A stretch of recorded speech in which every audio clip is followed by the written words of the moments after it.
Hello, history buffs and time travelers. Let's take a trip to 1987. This is old news. 1987 was a pivotal year in global politics, notably marked by US President Ronald Reagan's famous speech at the Brandenburg Gate in West Berlin on June 12th. Addressing Soviet leader Mikhail Gorbachev, Reagan's emphatic words, "Tear down this wall," echoed as a symbolic call for freedom and the end of the Cold War, resonating through the annals of history. In a landmark move towards peace, the Intermediate Range Nuclear Forces (INF) Treaty was signed by the United States and the Soviet Union. This agreement marked the first time the superpowers agreed to reduce their nuclear arsenals, eliminate an entire category of nuclear weapons, and utilize extensive on-site inspections for verification. The Israeli-Palestinian conflict also entered a critical phase with the outbreak of the First Intifada in December.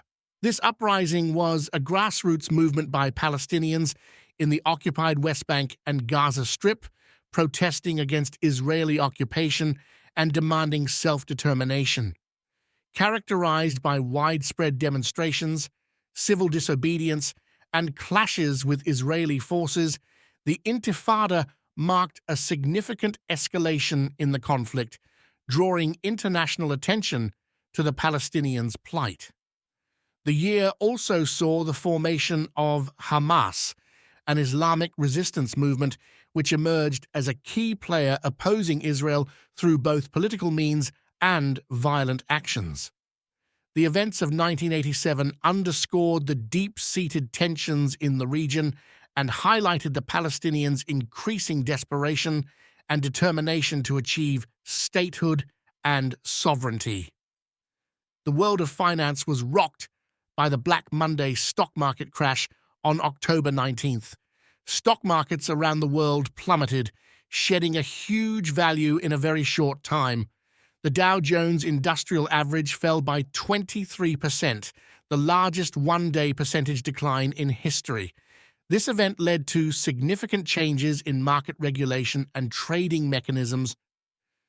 1987 was also a year of significant environmental awareness.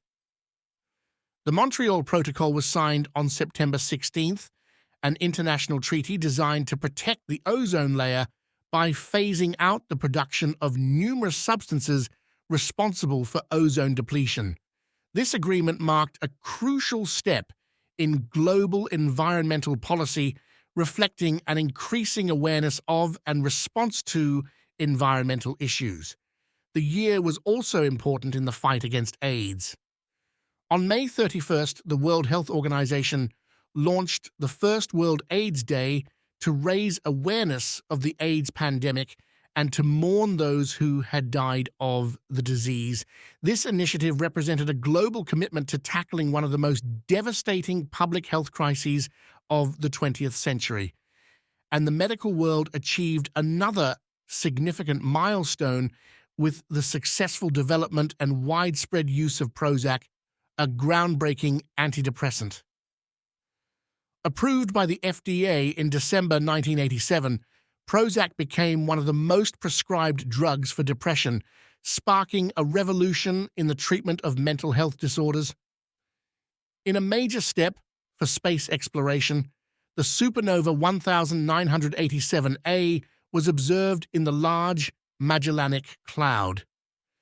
This was the closest observed supernova since Kepler's supernova in 1604 and provided valuable data for astrophysics. On the technological front, the first version of Photoshop was developed by Thomas and John Knoll. Although not yet released to the public, this early development laid the groundwork for what would become the most widely used software for digital image manipulation. The year saw significant advancements in computing and communication technology.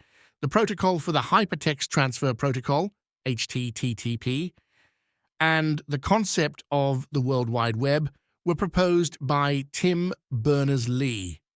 These innovations would later revolutionize how information is shared and accessed, leading to the modern internet era. Culturally, 1987 was a year of iconic moments and releases. Aretha Franklin became the first woman inducted into the Rock and Roll Hall of Fame, a milestone in music history highlighting her groundbreaking contributions to the genre. And Stanley Kirk Burrell, better known as MC Hammer, released his debut album Feel My Power in 1987, introducing his energetic style and dance-oriented sound. This was followed by Please Hammer, Don't Hurt 'Em in 1990, which featured the blockbuster hit You Can't Touch This and became one of the best-selling hip-hop albums of all time. Then Too Legit to Quit in 91. He became known not just for his music but also for his flashy style, including hammer pants, extravagant choreography, and memorable music videos. This has been old news, a year in review. In the words of Winston Churchill, those that fail to learn from history are doomed to repeat it. Stay tuned as we delve into the pivotal moments of 1988 in our next episode